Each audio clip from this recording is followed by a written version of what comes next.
Well, I really hope so.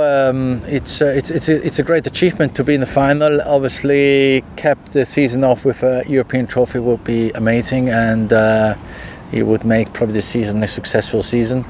I think so far, qualifying for the Champions League was very important for next season. So I just think when you, as a player, at the end of the season, as a manager, you can put that trophy into the cabinet with the other trophies. It's very satisfying. Yeah, this season wouldn't be what they wanted, clearly, but I can imagine it'd be a busy summer in terms of personnel maybe looking to shake things up, and it wouldn't surprise me if a number of players left and a number of players arrived. Absolutely, yeah. He knows the club like the back of his hand. He understands what's required. He understands the standard of Man United and what's required of players to wear the shirt. So Ole will get it done.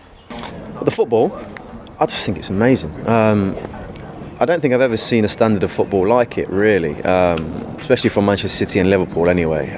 The fact that I think the next team's like 25 points, Spurs are 25 points behind them, is it's scary for the rest of the league, I'm not going to lie, but for the purists like Pep Guardiola actually is, and for myself, analysing football and watching games on a regular basis, it's just a beautiful thing.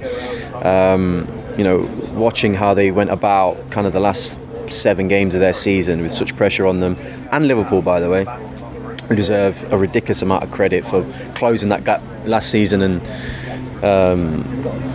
making a challenge out of it. Last year it was just it was nothing. This year, fair play to Liverpool for actually giving us a spectacle to actually enjoy. So, look, the Premier League's just going from strength to strength. We've got best managers, some of the best players in the world. Obviously, the financial implications are what's the big draw. But there's no way you can't look at what's happening in the Premier League as a player across Europe and go, I don't want to be part of that. It's the place to be. So I'm just so lucky to cover it on a weekly basis. And I think Liverpool are favourites. I do think Liverpool are favourites. They've been there before. They know that experience. They've got the pain of losing it. Even their younger players have that build up to a Champions League final. I'm guessing is not stressful, but there's a lot that goes into that. And they've done that, and I think it's going to be brand new for Spurs. How do they handle that is a big problem. But there's just something I just think very strange happening with Spurs. From going 10 minutes from going out of the group stages to the Raheem goal that got disallowed by VAR to the game in Amsterdam. You can't ignore those things as a footballer. They will, because they've got a job to do. But from my point of view, I sense and see these things, and I've seen them before. So I believe that Spurs will lift the trophy. Yeah.